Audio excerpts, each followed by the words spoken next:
hey, if you were stranded on a desert island, who would you like to be? Who would your guest list be? And I tell people, I definitely have to have a couple of tweakers because, hell or high water, we're getting off this island and we'll probably get a little satellite feed from up there. You know what I mean?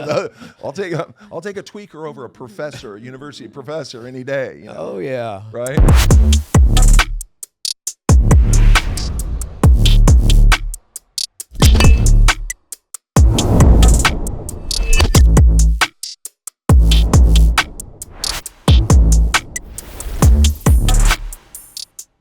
Welcome back to the Hopeaholics Podcast. I'm your girl, Natalie Eva Marie. And I'm Chad Carlson, and you're listening to the #1 addiction and mental health podcast. And you guys, if you or a loved one is struggling, make sure you head to askevamarie.com or chaddick.com and chat with one of our AI companions 24/7. Or text the number right here on the screen.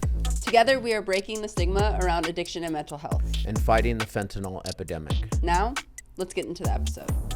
David Gates, welcome to the Hopeaholics Podcast. Yes. Thank you so much for having me. Thanks for coming down. Yeah. I know you. Yeah, you guys go way back. Yeah, we go back a bit. We go back and always had mutual respect, always, loved each other from afar. You're just right down the street. Yeah. 20 miles or whatever it is. But you're my direct competition, so I'm just playing. Yeah. It isn't really how this industry works, No. I think you and I have always been collaborative. Yeah. And I love Paul too. Yeah. Paul's a good man. He's a good man.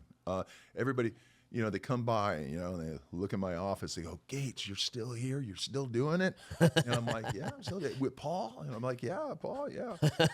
Paul's a good guy. He's steady Eddie. Oh, you know what? You met Paul at when we went to that veterans thing 2 years ago. Uh-huh. Oh, yeah. Northbound. So just to break the ice real quick, I went to Northbound for sure once.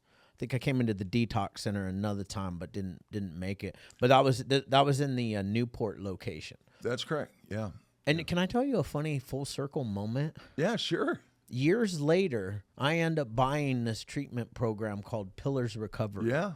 And that was the building that Pillars Recovery had when I bought it. So I went to treatment in that building. Right. And then you bought it. And then I bought it. Oh, that's crazy. Yeah. Yeah. Well, it's funny how things like that work out.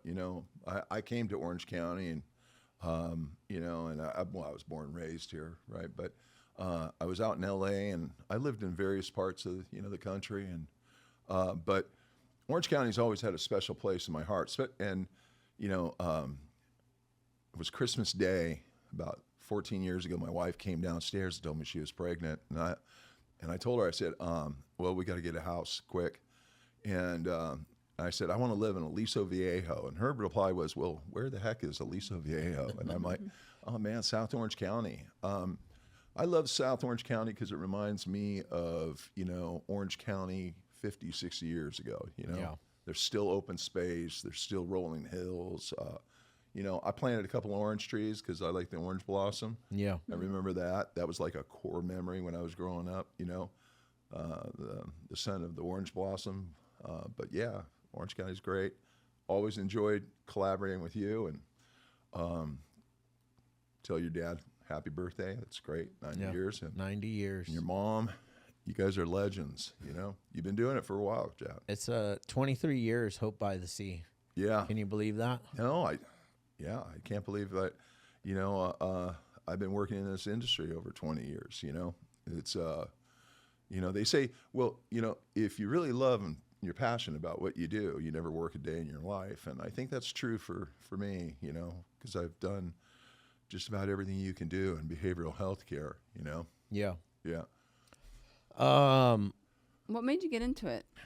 Well, personal story, personal connection. Also lost some friends, like really close friends, to addiction and mental health issues. And I felt like it was time for me to, go in a different direction in my life. And, I was, Paul loves telling this story. I was doing B2B sales, Nextel, right? I was like, working in a shop, but we also had corporate accounts come in, and Paul walked in through the door, and he had like 72 phones, and he says, I don't know how to work these. I have these. I've been going everywhere trying to fix it. And he said it was like a Rain Man kind of experience, because I was sitting at the desk, and I'm like, just lay them all out. And I broke them into groups, and I go, how many house managers you have? And anyways, I dialed them all in, put them on a different frequency, then I put them on a group, and then he walked out 15 minutes later, and he got in his car and he started to drive away. He came back and said, he goes, I'd like to hire you. And I'm like, to do what? And he goes, I don't know, but you just took care of something that I've been trying to fix for 6 months, and it was kind of freaky, but it was good, So I went down there, and it was when you walk in and do an assessment of a place, there was areas, and it wasn't even northbound. It was we worked at a previous place, but it was funny because it's so glaring sometimes. I'm sure if you walked into another place, like a different treatment center, you would say, geez, I would do something different about that. Or I'd have better graphics on the wall, just kind of, and I saw some things, and like Paul goes, you're hired, and I go, well, I have to talk it over with my wife, but that was kind of a smart move, So that's it? That's That's crazy. Yeah. I didn't know this story. Yeah. Yeah. Wild. Paul, well, yeah, Paul likes to, he says he discovered me. Yeah. That is funny. I just remembered some stuff. I was at Northbound when I got I was at Northbound at the Newport, the far one, not the one on Right. Newport Boulevard, the other one, doing outpatient. And I had already gotten married while I was in Northbound. Right. I remember that. And then I had to call her dad, not to say that I was married to his daughter, but to ask if it would be okay if I asked her to marry me. And I'm sitting in the parking lot at that Northbound, I remember now, and I called him, and I was just calling to ask his blessing to marry his daughter. But you were already married. We were already married, yeah. But we weren't telling anybody we were married. Mm-hmm. What did he say?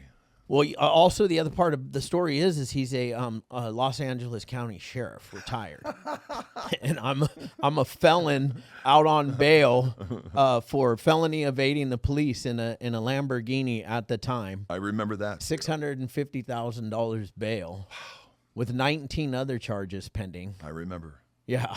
That's it. Yeah. Now it's all coming back to me now. You're the beginning of the end of my story. Yeah. And that's why I'm excited to be here. You know how some people are always knocking on your door and stuff like that. But when I saw your content, and I've done everything, marketing and business development and, digital intake, admissions, advocacy. I mean, I've done just about everything, interventions. But I've always respected, you have a good eye for imagery, right? And evoking emotion, right? And when I was like looking through, some videos, and I'm like, man, they're killing it. You too. It's fresh, and it's and I turned to my wife onto it too, and I'm like, that's my buddy. I gotta go see him. Yeah.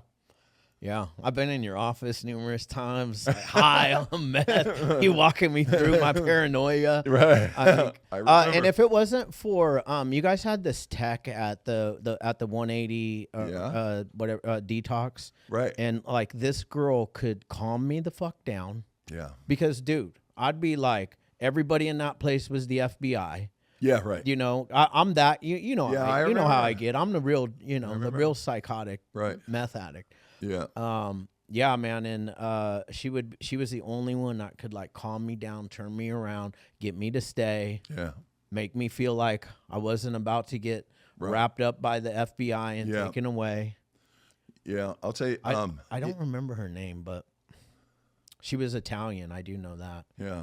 Yeah. Yeah. Stacy was over there too, and she always used to make the homemade baked cookies, and I'll tell you that's one thing Paul does well. You know, he hires people, and then he lets them like go to wherever they fit best, kind of thing. And you know, we talked about that a lot.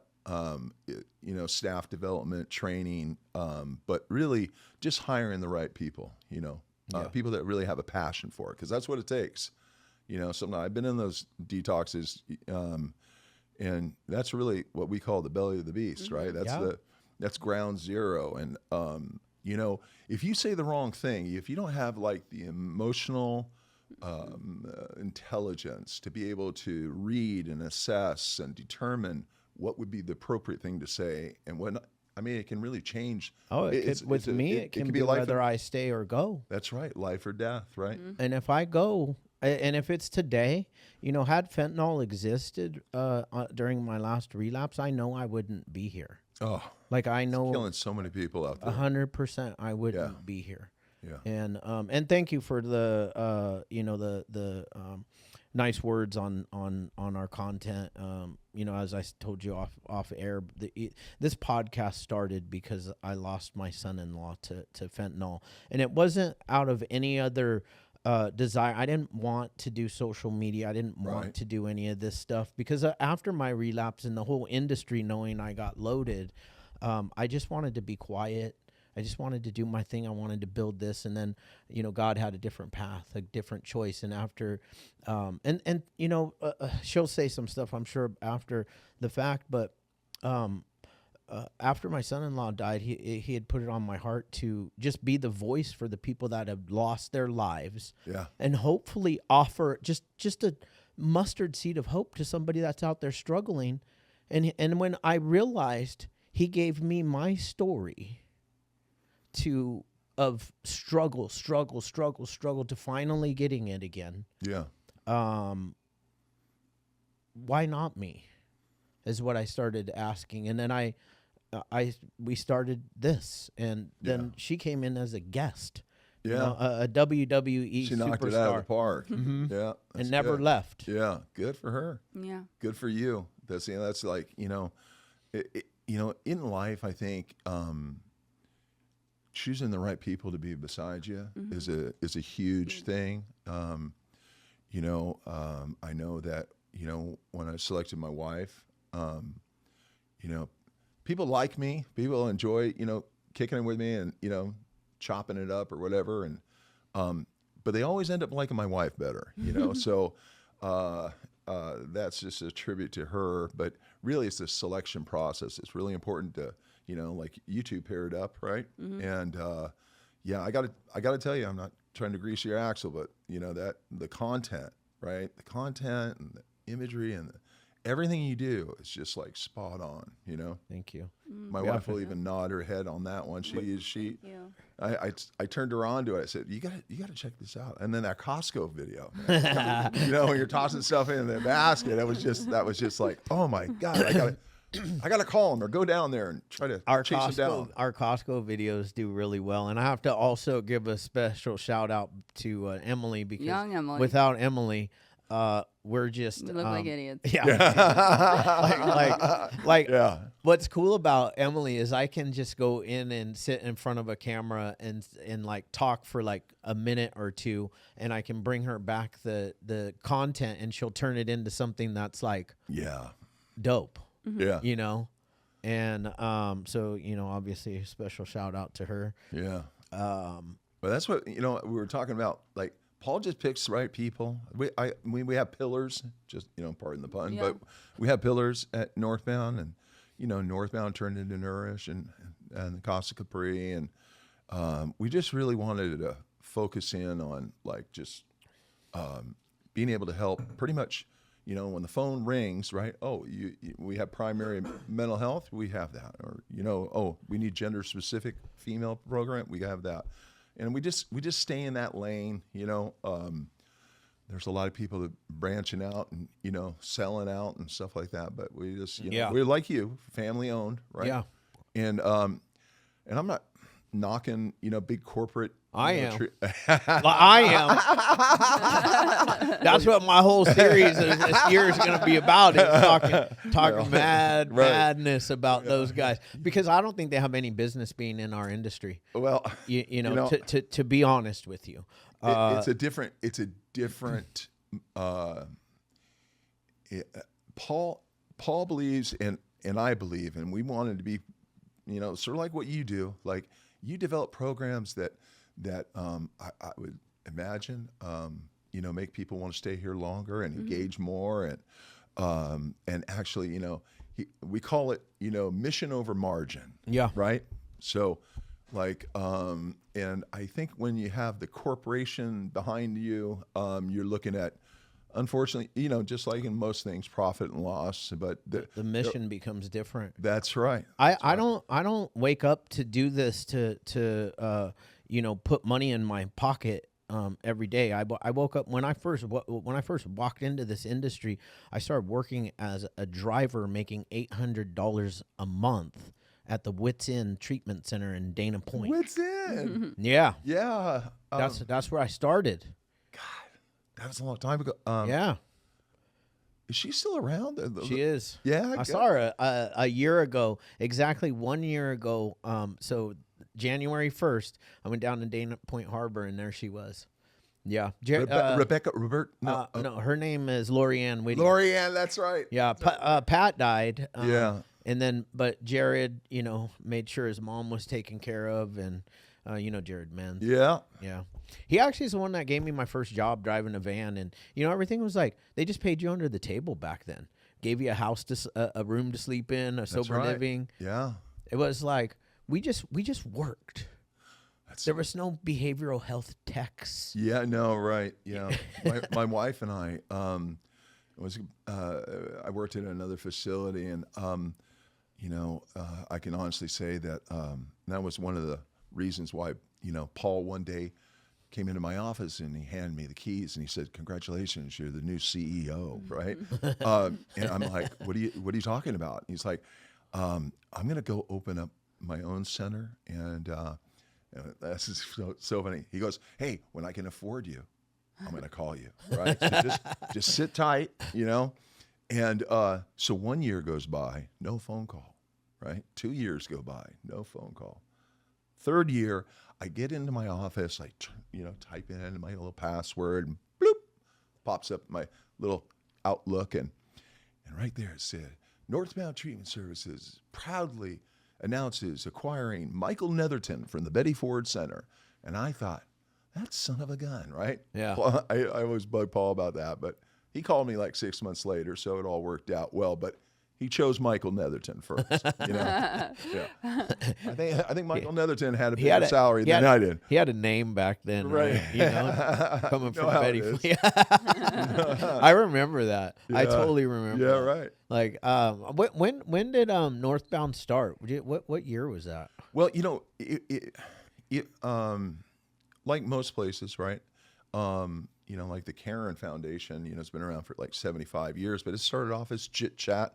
That's what they called it. It was like people sit out on their porch and chit chat about the, daily stressors and stuff. But I think it started off as the Joshua House Rap Center. It was like a building on 18th Street that had some bedrooms in it, but it had like a little front office. And Paul left, and he went in there and purchased it. And when I came around, right, to Northbound, 18 beds. It was 18 beds, and we were kind of like that transitional living, extended care. Yeah. Right? And that was 20 some odd years ago. So wow. It's like, it's been a journey, right? And, yeah. Careful planning. You know what it is. The climate out here with, Newport Beach, Costa Mesa, and, everybody believes that people should have plenty of choices to go and recover. Yeah. Right?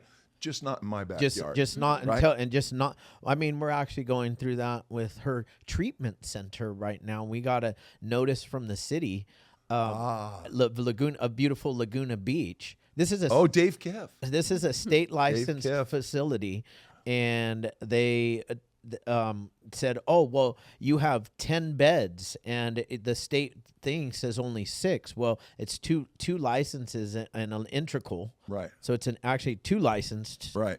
with the integral, Right. So Address A and B. good luck fighting us with that, but Yeah. here we go.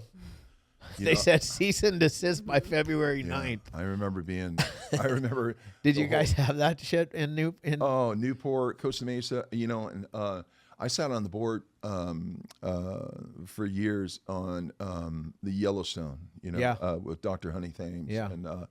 And she, everybody, what happens on those lawsuits is that eventually when you get to the 9th district, that's when things usually go in your favor, because that's where they recognize the federal law on that in regards to disabilities. And but everything before that, right? Because it's a process of climbing a ladder. Yeah. Right? And what their strategy is, and it's a good strategy, is that you just try to cut people out because they can't carry the cash flow. Of the attorney fees. So.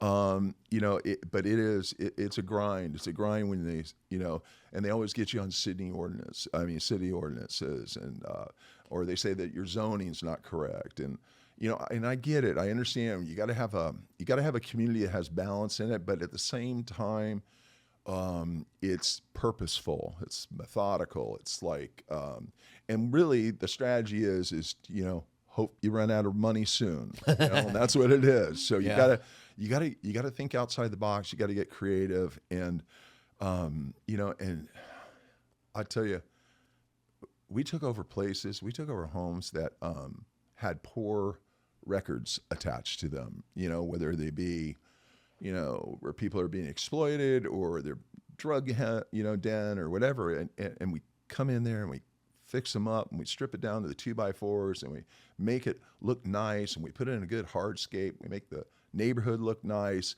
But it really comes down to is that people live in fear in regards to people that have addiction and mental health, and I hope, we say, well, we're trying to remove the stigma and stuff, and I hope that we really do, because I'm a firm believer that people, if they want to recover in Newport Beach or Costa Mesa or Laguna Beach, obviously they're very smart, intelligent people, right? Yeah. I love Laguna Beach. I've been going to Laguna Beach for years, but it just brings back a lot of memories and a lot of money. But somebody that stuck to her guns and just said, no, I'm going to go all the way. Dr. Honey Thames over there at Yellowstone. And in the end, you'll win, right? But I would start dialing for dollars and trying to, build up that war chest, because it is that's their strategy, Well, I mean, I feel like the whole entire industry is that. It may not be like the cities coming after. If it's not the cities, it's the insurance companies. This year I've seen the most, not just my facilities, but Anthem has been on the attack with prepayment reviews. So I currently have 2 facilities in prepayment reviews, and their only excuse was that they never did a post payment, so they never even looked at records. They just said you had too many people from out of state in your facility. Yeah. That's suspicious. Yeah. To me, that's good marketing. Yeah.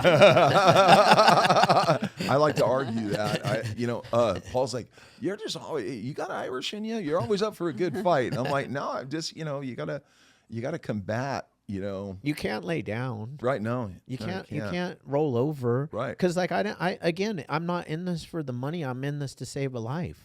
Like and even more so now after losing my son-in-law, like I'm willing to take this fight to wherever you want to take it to, because I know what it feels like to get a phone call at 7:30 a.m. Yeah, and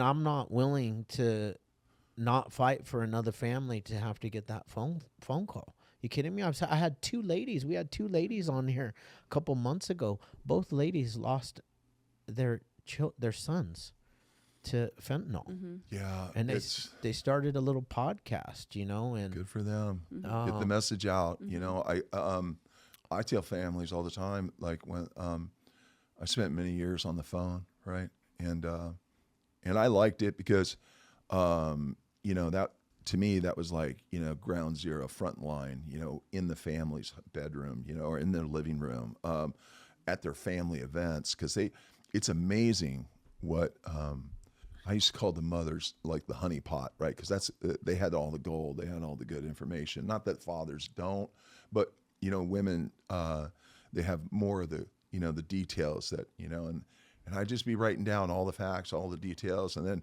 I would just try to reach out and like try to tell them, hey, look, he was flirting with death. I never sugarcoated it. I didn't. I just said, hey, I think I should get in my car and drive out there, or fly out there and talk him into it.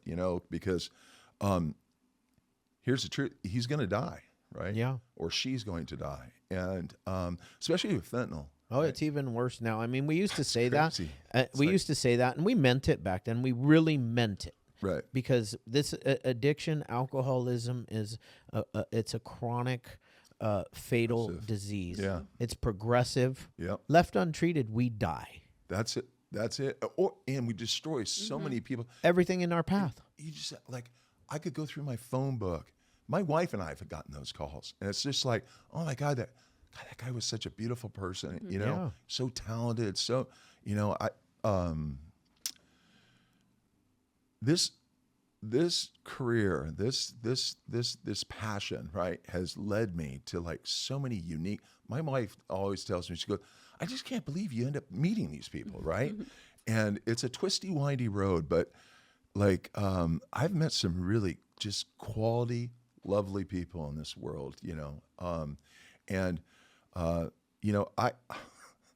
I would rather, seriously, like I like dinner parties. I like, barbecuing it up, inviting friends over.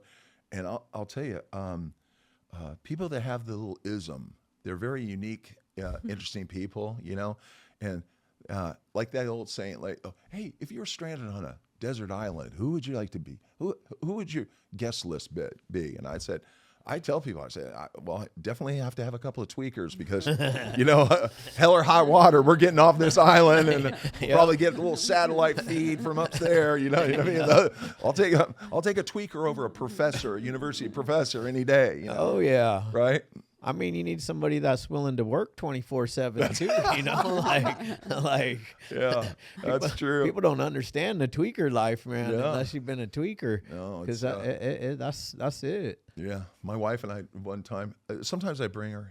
Back before, we have a son, Jack. But I took her on a couple of adventures, and we were driving out to Blythe. I think it was somewhere. Yeah, Blythe, and the only intel I got was like a Chevy Vega or something like that with duct taped side view mirror. It was so tweaked out. It was so beat up.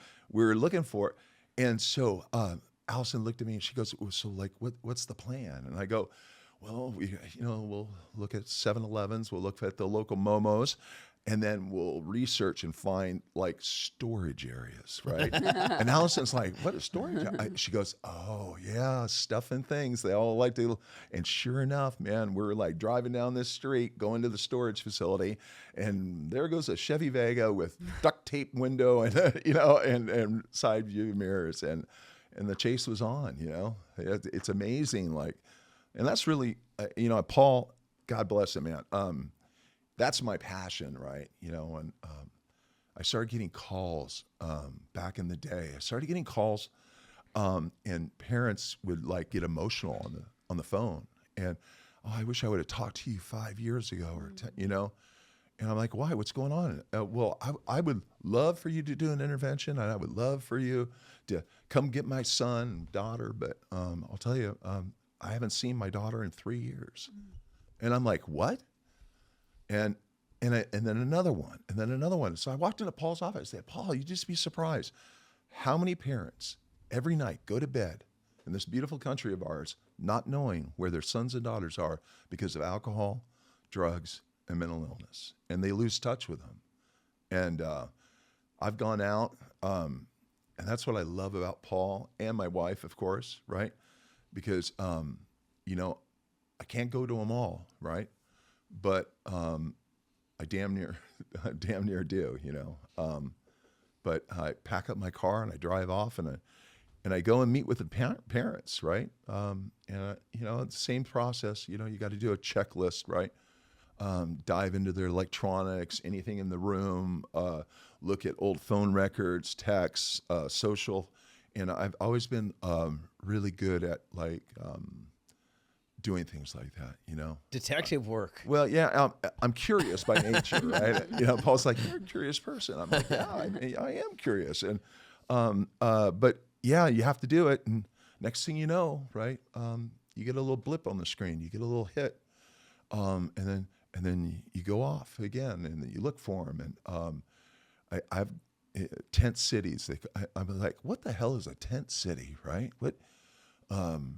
And that was really kind of a eye-opening experience, because just rows and rows of tents, and young adults, young emerging adults, teenagers, and then, you know, the older adults, they kind of, you know, hang out in a different neighborhood in their tent cities. But I'm talking about rows and rows of tents where people are just in there, just doing dope, having infections on their arms, and they put a fence around them, right? So like they put a fence around them, and they put that green mesh through it, and people they drive by on the freeway and they see the tent down there, you know. What I see is you know, people that have a future, because I know, and you know, Chad, right?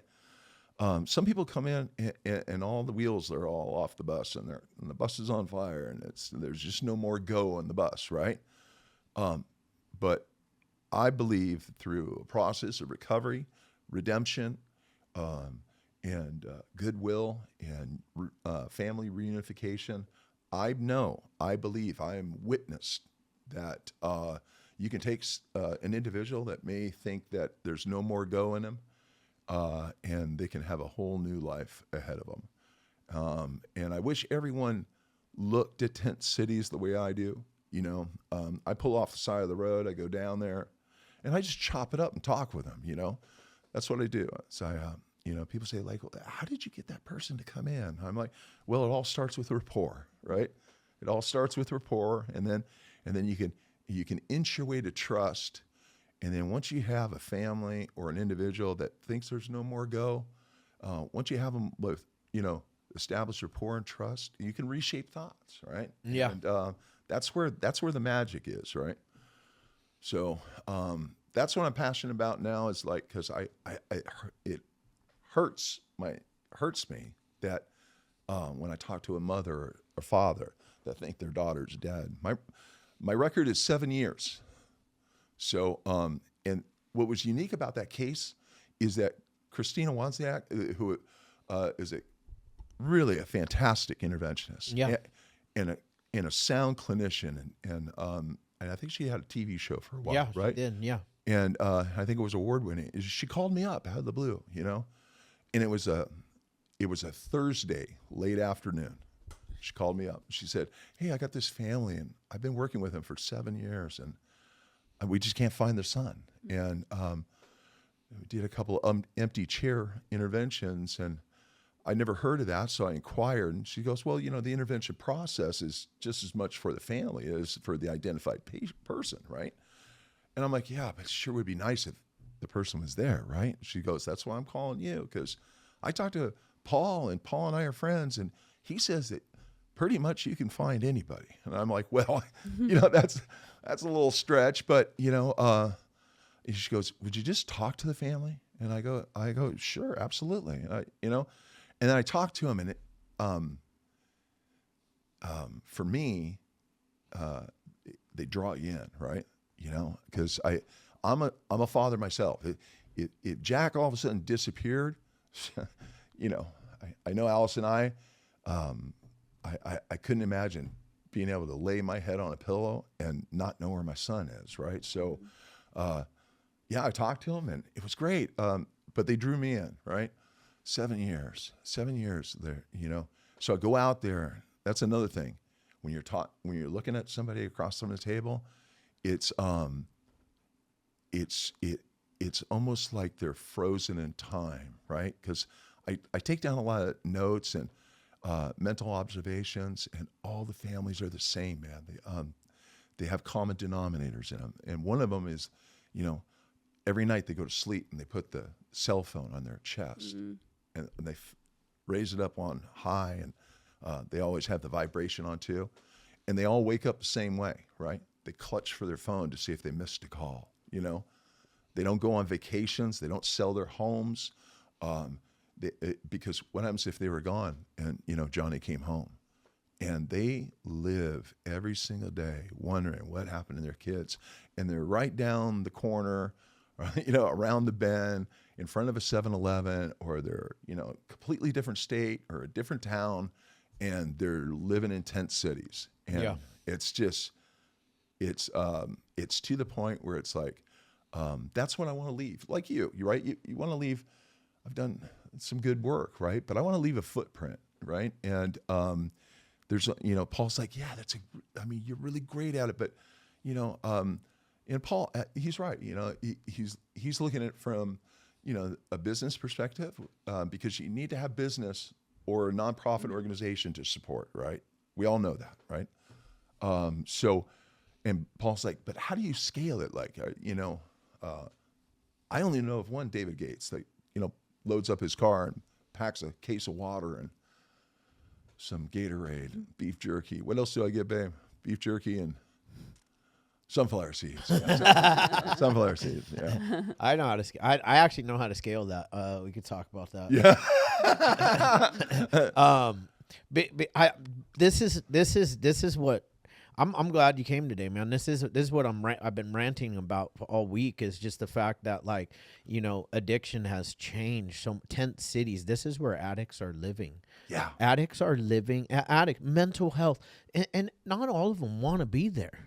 No. Mm-hmm. They don't. If they knew that there was an opportunity for a different life, that it is possible. Because when you're all the way down there, you're hopeless. Oh. Like, they have zero hope. They don't even have a mustard seed left of hope in them. And it's our job as people, not just people in this industry, but like people in recovery. I'm a recovering addict, and like I'm an NA guy, and I'm just gonna be honest with people. Like, I'm an NA guy, and the primary purpose of somebody in Narcotics Anonymous is to carry a message to the addict that's still suffering. That's right. Like, and that's my job. Yeah. That's my job. Yeah. And there actually is a way to do all of this and help these people legally and ethically, right? That's right. And that's the thing that pisses me off. There's two things that piss me off about this industry. The people that sit up on their high horse and talk shit about the people that are out in the fucking fire. That's right. Trying to help these people. Yeah. And then they're my bigger problem, those ones, because it's like, you know what, fuck off. If you're like not the man in the arena, if you're not gonna come down and get in the arena, that's right, and into the fire with me and help pull these addicts out of the despair and death that they're in, then you can fuck off. That's right. And number, we can sorry say that if here, I'm right? saying that. No, in front of it's your all son. I get passionate about this No, part. I'm right there with you, man. And the other ones, which they piss me off, but not so much, the ones that are doing it illegally and unethically. Yeah. They piss me off just because the fact that they're doing it for money, but they don't piss me off as much as because at least they're getting in the damn fire. Yeah, right. And they are saving a life or two. That's right. And that's what's more important to me is, like, let's go out and save some lives. Yeah. And do this deal. You know, so I actually put together a whole program, not even 2 weeks ago, on how to go into the fire and do it legally and ethically and pull people out and get them into treatment, get them the help they need. Yeah, I'm right there with you, man. And I want to dovetail off of that in the sense that, you know, I've had people from the bleachers, you know, take shots, right? And, what you're doing is exploitive. And, you know, I hear you force them into your car, and stuff like that.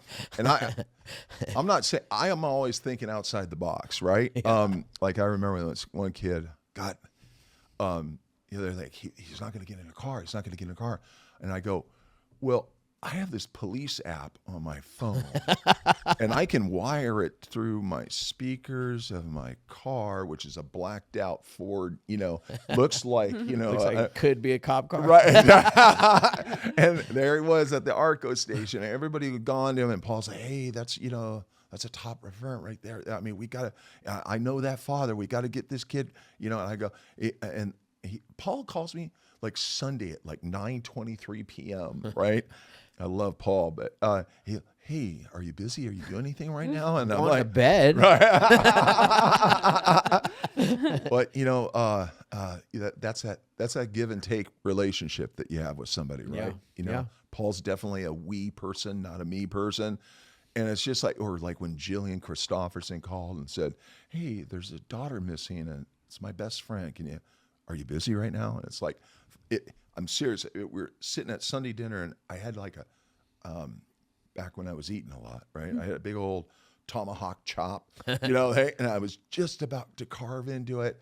And Jillian's like, this is my best friend. Their daughter's missing, and it's just like, no, I'm not busy, But yeah, I've had people take some shots at me thinking that, maybe I'm getting a little crafty, a little, but the way I look at it, I know, because I receive those phone calls like you do, Chad, right?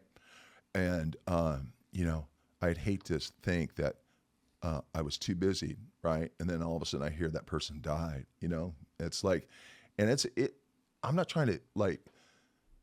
This episode is brought to you by Wolfpack Bags. This gear is meant for anybody gym, lifestyle, to anybody that's on the move. I mean, I like to say that us here and everybody that tunes in, we're not average. We're always a wolf. They have all the goods that you need, especially for anybody that is looking for a bag to carry their meal prep, a lunch pail, anything like that. They have you covered. So once again, go to wolfpack.com, use the code Hopeaholics, save 10%, and join the pack.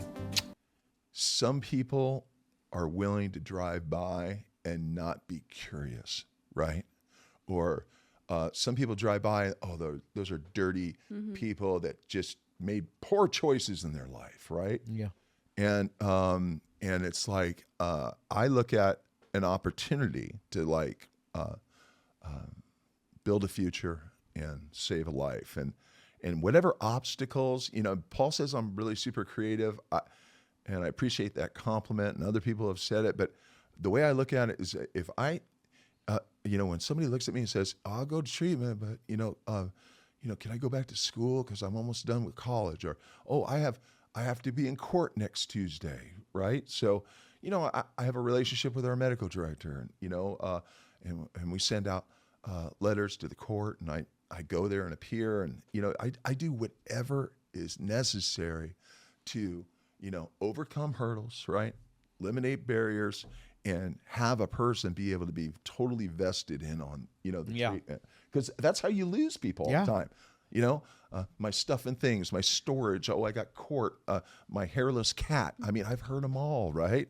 Paul's like, please don't bring a hairless cat. And I'm like, it's hairless, so why would somebody be allergic to it, right? I get creative, dude. Those are the I get creative. Those are like the ugliest cats in the world, but I kind of like them. Yeah. But see, I actually love that. Like, I love that you are saying what you're saying, because it's like, I got blasted so much, when I relapsed, and like a lot of people were talking a lot of shit, right? Like, and then when I got clean, they were like saying stuff like I shouldn't be working in this industry, and I'm like, really, I shouldn't do my primary purpose. I think that I might even be better equipped now than you, who's sitting in the stands. That's right. And don't think, like, I was quiet for a long time, but going into my 50 Cent era now. Right now, Lee, and like 2026 is I'm 50 Cent. I'm petty. I'm gonna go after the industry, and not the industry, and the fact that like people like you that are doing like do whatever it takes. That's right. Do whatever it takes to save a life. That's right. You want to tell me that I'm exploiting somebody? Yeah. Go ahead. What are you doing? Like that's the question. What are you doing? Yeah. Because my answer is you're doing nothing. You know, I'm like tired. Like I'm going to say this one thing, but like I had a guy recently that, you know, I put a couple people in his program and he was like, they were homeless. I was like, what the fuck do you think an addict is today? Yeah. They're home. What do you want? You only want alcoholics that have really good policies that I'm sorry, you're going to fail. You know, like trust somebody that's been doing this shit for 23 years. Yeah. You know, like you guys are still in business 20 plus and you haven't and you haven't sold out. It's very hard in California. Yeah. We're scrutinized not only by our own, we're scrutinized by the authorities. Yeah. We're scrutinized by the insurance companies. Like everybody effing hates us, but we're still here and we haven't sold out. Yeah. And I have zero intentions on selling out. And if you want to fuck with us now, you're fucking with somebody that's got 6 million followers on Instagram. So come at us. I got to link up to you. Come at us. And you know what? She'll probably WWE slam you, body slam you off the top ropes. Right? Yes. My wife, I got to tell you, when we were driving up here, my wife was just talking a little bit of smack saying, I think I could pin her. You know, I'm from HB. I'm from Huntington Beach. I like that. Your wife's trying to talk about just talking a little smack, you know. I'm like, I don't know. I've seen some film, my babe. I'm like, oh, that's so funny. It's so true. But what you say is like, it's, I like the fact that the people that I know, right? Like I've seen, last 10 years, I've seen you, once or twice? Yeah. And, but there's always a connection, right? Because we're in the arena. Yeah. Right. And I've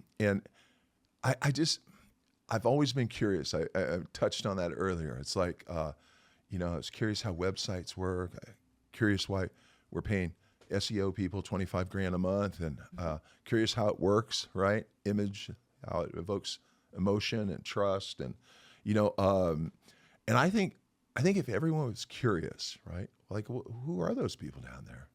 Where do they come from, right? I wonder if their parents are alive. You know, those are the thoughts that go through my head.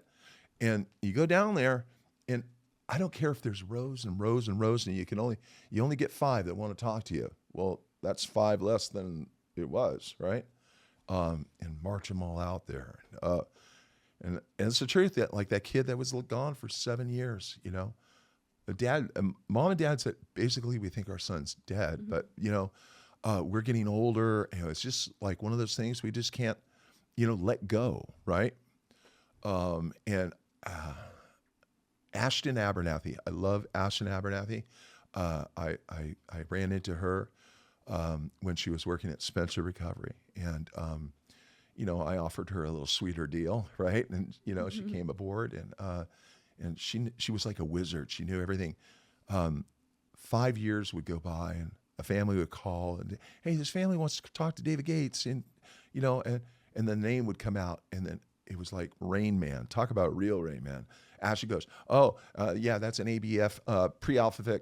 That's a good policy. Right? that family, you should take that call. And I go, well, I take all my calls. I know, I'm just saying, you're just showing off, Ashton. You know, she'd remember, like, you know, the full, like, you know, insurance policy numbers. And, but it's funny, like, because it's almost like when you run into people that you collaborate with and you get a lot of energy behind it, and you run into Chad Carlson or yourself or Ashton Abernathy, you know, it's amazing because Ashton, I called her up, right, with that guy that was gone for 7 years, and I said, hey, I got a old insurance member ID number, and I'm just wondering, can you push it through your thing and see if there was a hit on it? Because that's I've found a lot of people that way through because they're 26, 28 or whatever, and they fall off of their parents' insurance plan.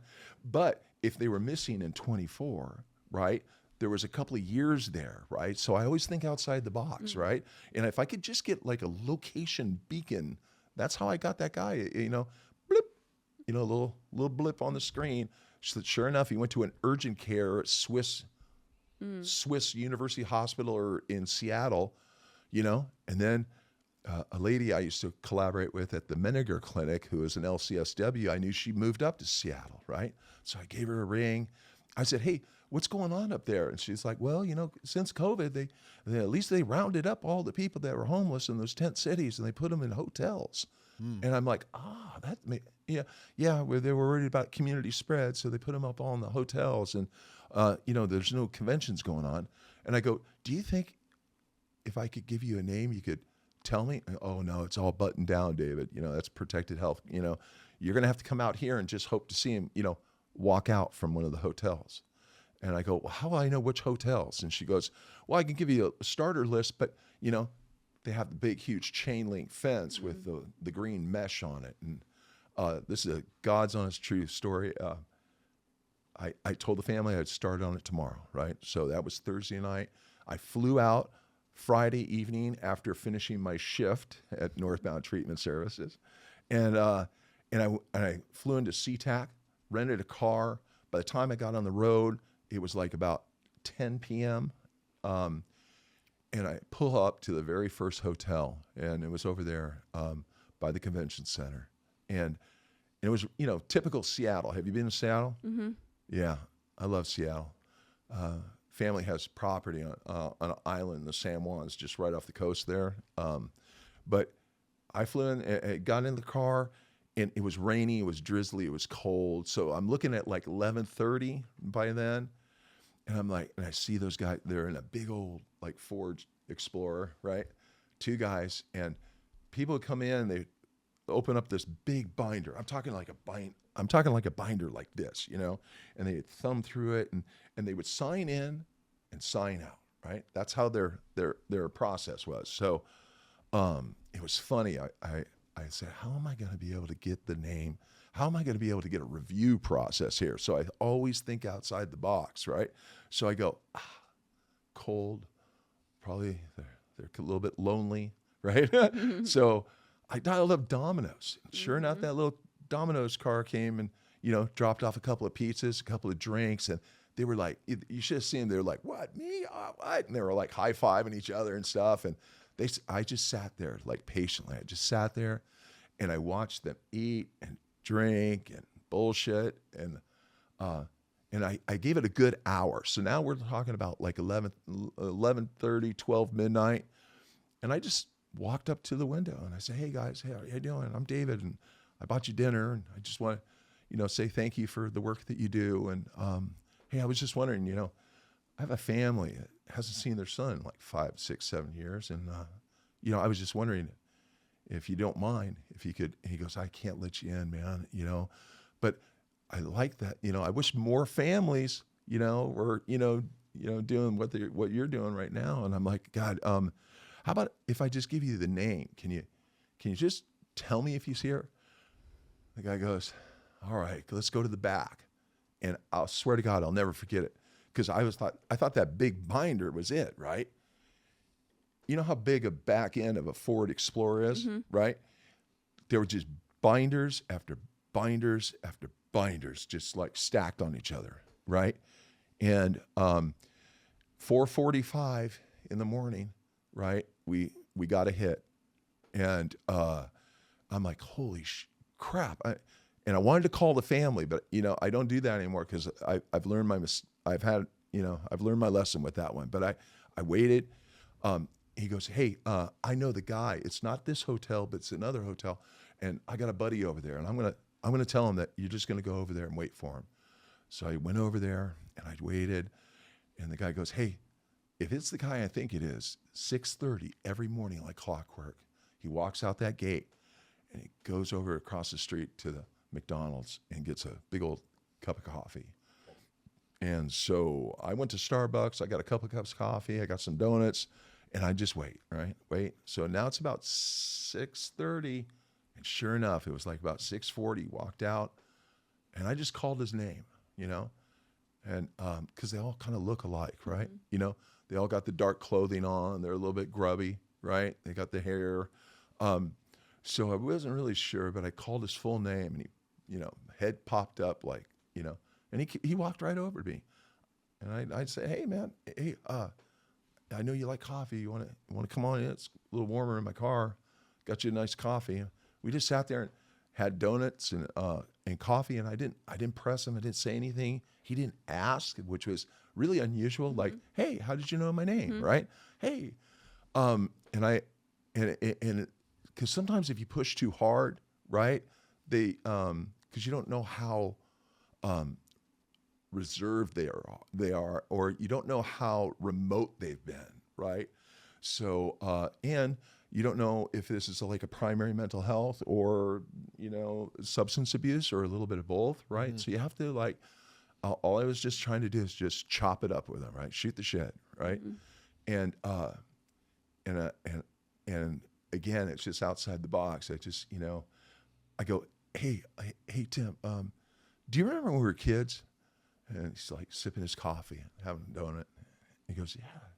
And I go, remember when we were playing kickball or t-ball or like, something out on the play yard and a little tip went off when we swung, or a little kick went the wrong way. What did we used to call out? We used to call out something.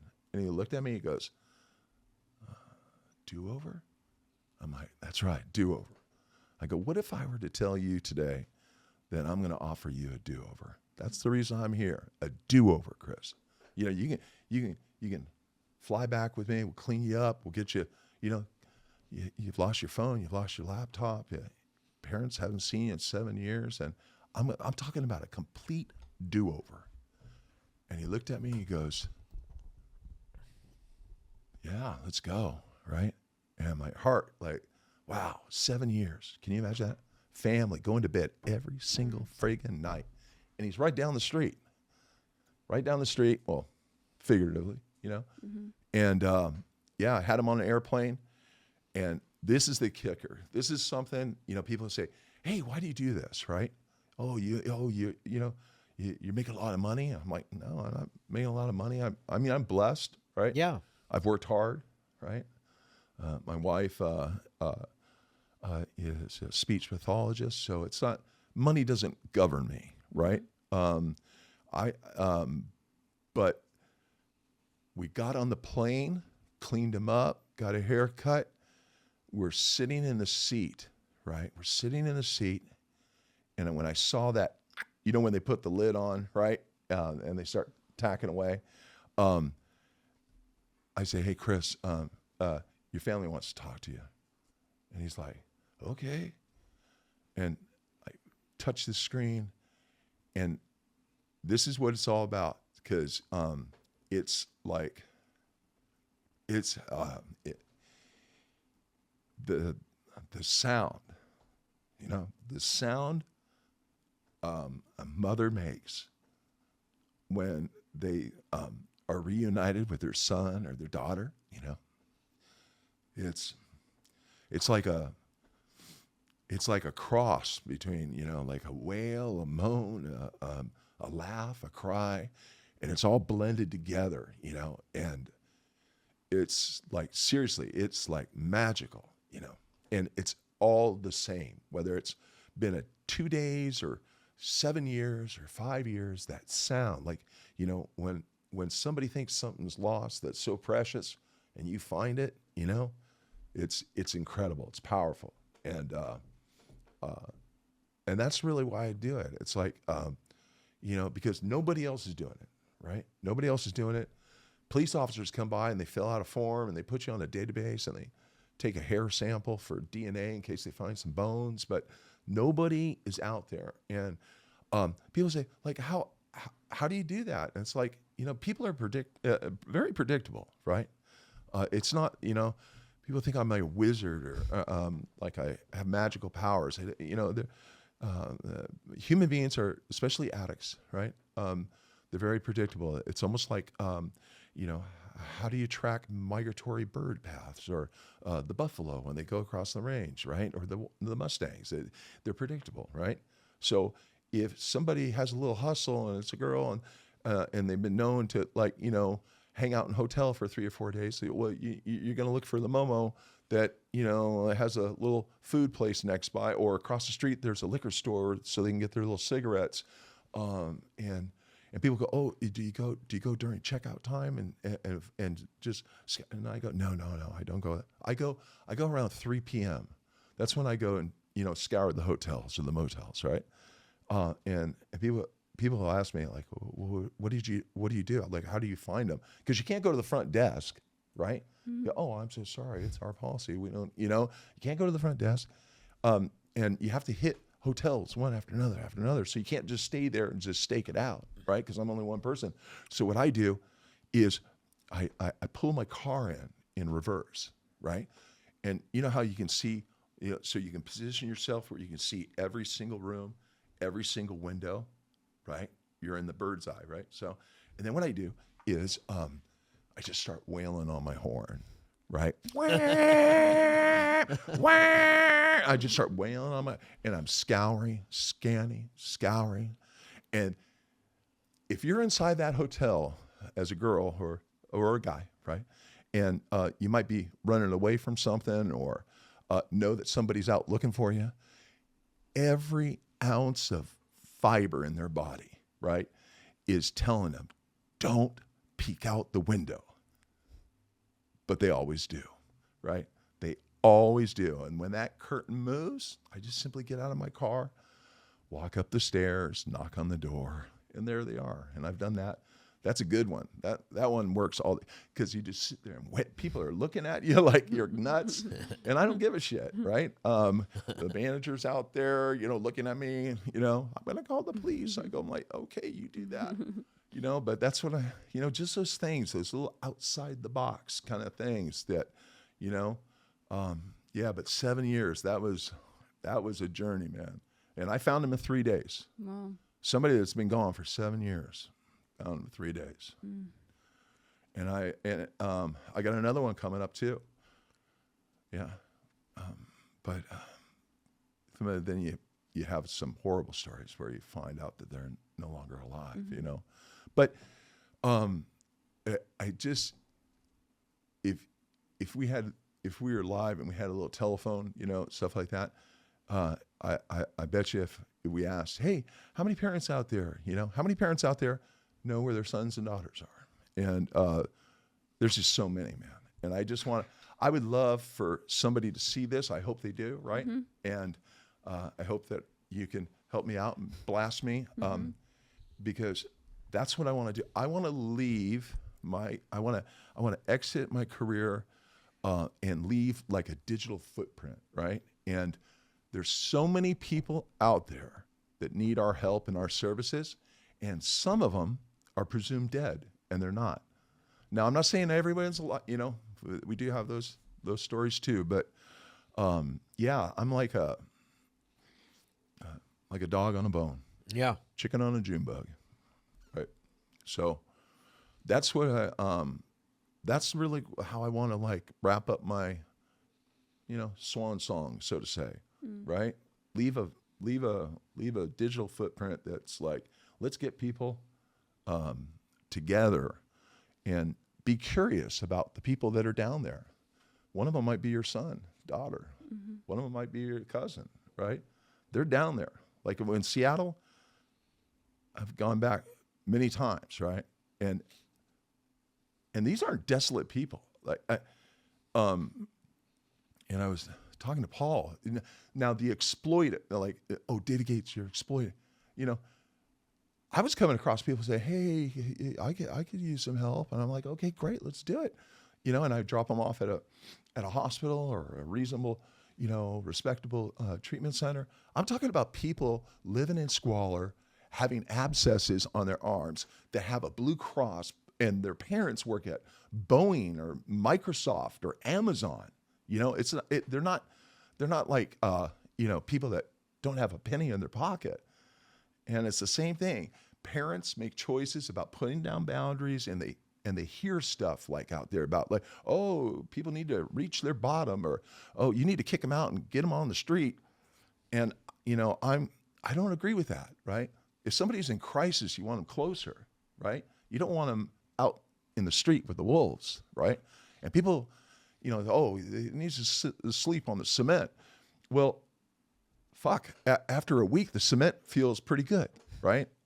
So there's a lot of misnomers out there. There's a lot of misinformation out there. And I just think that if you're a parent and you have a son or a daughter that's struggling, yes, it's frustrating, right? And yes, it can be challenging, right? And I know that a lot of friends, family are saying, "Oh, you should kick them out of the house." And so, no, I disagree with that. You got to call a professional. That's what you need to do. That's right. See, even me as a professional, when my daughter was struggling, I needed to call a professional. That's right. Because left to my own devices as a parent, yeah, I don't always do the best. Yeah. My son and I were having that conversation. And it's like, and the truth is just pick up the phone and call a professional. Don't listen to your neighbor who's never had an addict child. Yeah. Pick up the phone. Don't be afraid. Northbound exists. The Hopeaholics exist. That's Hope what by we the Sea do. exists. Hope by the Sea exists. Thank God for that. I really do thank God, because like Hope by the Sea has given my entire family a life worth living. Yeah. It's a difference when you say like a life worth living, because like, we get to on a daily basis help people recover from a hopeless state of mind and turn around. And in 23 years, tens of thousands of people have come through Hope by the Sea. And we have these alumni pages where like, bro, there's people that have like 17 years of sobriety and went back to law school and have become neuroscientists and doctors, and like this is what's happened. This is the reality. And these people were building futures. Mm-hmm. They're building futures That's now, right. and prior to that they were burning everything to the ground. Yeah, and I'll tell you, and nobody is hopeless, and nobody is not worth saving. I agree with that. And I wish everyone would be curious about that, because there's a lot of BS out there. Paul Alexander, he doesn't mind me saying, he went to treatment for a year. I was in a recovery center for over a year, and then I started working there, right? And then I left the nest. I flew, right? Mm-hmm. People out there, they believe that an addict can't recover, right? And that's just not true. What happens is, and the reason why the statistics are so dismal is because they go to the wrong level of care. They don't stay the recommended level of length of stay, and they don't do aftercare. They don't do follow-up care. They don't belong to a community, right? Yeah. My community was Costa Mesa, and I'm proud to say that, I'm on the board, and I believe in it. I believe in that social therapeutic model, right? Yeah. Hey, now you're done with treatment, but you're in support aftercare, and now you're going to get a job because everybody else gets a job, and that's what we do here. We pay for our bed, we pay for our food, and you need to start working and paying, right? And it's good. It's good for your mental health, I don't think I've ever had a panic attack after I've been out in the sun all day working, and I don't think I had a sleepless night, after I put in a double shift, right? And then walk to a bus stop and, you know what I'm saying? And then come home, wash my clothes, pack my lunch for the next day. Yeah. There's a reason why we do it, because we know it works, right? But so many people want to take the kinder, softer, gentler road. And, recovery is worth it. You just have to, I always tell families, just give me a year, right? Just give me a year. And, the person that never had a job, right? I got called out to like a beautiful suburb of like Chicago, central North America, right? And a woman who was calling me, and she and I would chat it up.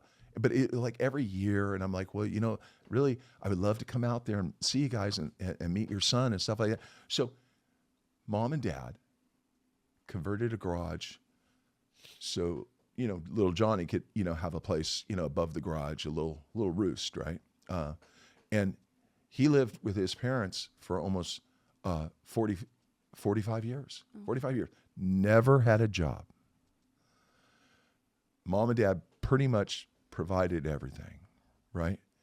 And, well, I guess little Johnny made a mistake, right? Because mom would, he used to come down for dinner and sit at the table, right? But then mom started bringing the food and laying it on his doorstep, right? When Johnny was feeling well and Johnny could eat it. Well, that lady called me so many, like I would say like 10 years in a row. And I tried everything. Hey, you don't have to pay me. I'll come out there, I'll just give me your address. I'll show up, and finally she called me and I'm just like, what was it now that well, I guess little Johnny kicked off of the plates and all the bowls that were stacked up on his porch because, I guess mom and dad weren't quick enough to remove them. But that's the kind of, like, there's so much out there that we need to work on. But, that's what it happens. People start smoking dope and they start drinking and they start taking pills and then they start doing fentanyl. But they don't ever launch, right? They might have a job once in a while or they're out on the road or, it's such a hectic lifestyle. If people would come to Hope by the Sea or Northbound or, Gates to Recovery or whatever, right, and engage in a therapeutic process. And I always tell people, sometimes I have to get like forceful, with people that are just stubborn, right? And I'm like, okay, so check this out. You need to let go of the steering wheel, right? Let go of the fucking steering wheel and move the fuck over and let somebody else drive for a while. Sometimes you have to have that, and then there's other times you're talking to people that, may have a little more professional, flair to it. But basically that's the concept, right? Because just like I know, right? If I were calling the shot for a year, would I be sitting here right now with a beautiful wife and a son and, own my own home and Aliso Viejo? I don't think so. You got to, parents and addicts, they want to do a detox and they want to go 30 days outpatient and then they want to get back to work and they're never going to sustain the job, right? You know that. I know that. It's like, give us a year. Yeah. Because all the maladaptive behaviors that have been going on for years, decades sometimes, right? You can't change that in like 30 days or like a detox program and, medicated assisted treatment and, outpatient. It's just, I wish everybody would go through a therapeutic process for a year and just let somebody else, right, that has things that you don't have, right, that's in a little bit better position than you are, just, move the over and let me grab the wheel for a while, I mean, and what a, blessing to, or sense of freedom to just be able to just move over for a little while. That's right. I don't even now, even still to this day, man, I do my third step prayer every single morning before I even leave the house because man, I don't want the steering wheel. Yeah. Today, the steering wheel's in God's hands for me. Yeah. I'm not touching it. Because when I touch it, I know where I end up, and we don't need that anymore. Because I'm the exact opposite. I can go out and I can pave this road, and show everybody the way. Yeah. And do the best job that I can. Right. Or I can turn it around and I can destroy everything behind me and everyone that loves me and Yeah. It just is quicker. Mm-hmm. What about you? Same. Yeah. Mm-hmm. And what with you in your profession as a wrestler? I'm not trying to put you on blast, but yeah. I know the physicality of that, Mm-hmm. right? And pain, Mm-hmm. right? And injury and stuff like that. Are you making a connection with some of your former colleagues? And are you? I mean, there's a lot of people that definitely have substance abuse problems in that space, and not because I would say that they have the ism. It's a lot of them actually kind of fell into it from That's an right. injury, and then they get, the prescription, the pills, and we're year round. So we don't have an off season. So that's what the big misconception with WWE is, like, we're not NFL, MLB, or these guys that actually get to actually rest their bodies for 6 months and then get after it. This is 290 days out of the year, and you're a go. And if you're not on TV, you're not getting paid. So what are you going to do? You're going to take that pill. So that's right. I think it just, like, for me, God paved my way for me to be exactly where I was at the exact time, because I was just starting my second go around with my own personal recovery journey, or else, I definitely could have fallen into the deep, dark hole of drinking and using, just because it's kind of also a part of the culture too. Not so much now, because people are way more inclined with health and wellness as opposed to back in the earlier era. Yeah. Because it was lack of knowledge, and then also you just didn't know, and that's what they were used to, like the old school generation. So I think we're in a different time where I think the health era of even people that are not addicts or alcoholics, they're starting to not even pick up a drink anymore because of the health benefits that it brings, especially an athlete. Yeah. So I think it's right on time. Yeah, and at the core, that's they are athletes, because I remember I was watching something, and I think I was in an airport or something, and and I'm like, wow, did you see that move? And a person was on like top rope and used the rope, and then went through the air and came down, and the guy next to me goes, oh, that's phony, and I'm like. Have you ever gotten on a top rope of it? You know what I mean? And flung yourself through. The acts are not fun. Right. The acts of athleticism are real. If you ask me, the WWE is real. Yes. There is. Yep. I'm one of those ones that if you tell me it's fake, we're gonna fist fight. Right. That's what I was saying. Like, I would love, like, I think like that. It was like I would give all the money in my pocket right now if one of those guys just came like through the door, you know what I mean? Oh, you think it's phony, huh? The best is if you think it's funny, it's like go run the ropes and then talk to me after. Just doing something so basic where a lot of the superstars, when they hit the ropes, even it just looks like they're bouncing off, no big deal. It's like you have no idea. The thing does not bounce or give the way that it looks like it does on TV. The floor is plywood. Yeah. It's not like padded. You hear it. Yeah. You hear it. I mean, I've been watching I'm really impressed with Logan Paul, his athleticism it's incredible. in the WWE, For sure. because I would have never thought of him becoming a WWE superstar. To make that jump? Yeah, and he's really good. Well, he wrestled, I believe, all through high school. I think so. Like really. But the wrestling is one thing. Doing a backflip off of the top rope. No, for sure. He's a is pretty physicality that he's able to do, and then translate it. And hit it, and then I mean, because timing it's a dance too. Yeah, and timing. I'll tell you, because if you're off just a little bit, you know what I mean. And there was a documentary I saw where they were in, like some of the old school, like the people like that Ric Flair and those guys. Ric Flair, right, Mr. Wonderful. If you're off just a little bit, man, you're going to have a busted shoulder blade. For sure. Or you're going to have a dislocated this or spine injuries. And so it's, but yeah, I hate that when somebody pops off like, that ain't real. And I'm like, I would just love for that moment. Like I would seriously, if I had $1,000 in my pocket, I would just like hand it to somebody and say, have a guy come charging out. You know what I mean? Just like wipe out. Wouldn't that be a good? Take a clothesline real quick. Yeah, right. That would be. How's this feel? Yeah. Bam! Dude, that would make good video. Yeah, when it just really? When I first met her, I was trying to get her to like throw me or something just for some. Did you? No. I'm like, we don't need him hurt. She didn't want to hurt me. Yeah, we need him to. I was like willing to, I know break an arm or whatever to go viral. Come on. Right, Emily? Yeah, I remember. God, I remember. Yeah, I'll meet you over there. And that's when you had that fast car. And I remember. Do you remember when I was trying to follow you and you lived in that place where at the gate and dude, that was trying to catch Chad. You know what I mean? Trying to catch Chad. That was I did that once, and how'd that work out for you? yeah. Right. Well, by the time I got there, it was so funny because like you opened the door. You know, I mean, remember it was that house that you had. Yeah. And yeah, I've been expecting. You were sitting at the staircase, the second. Yeah.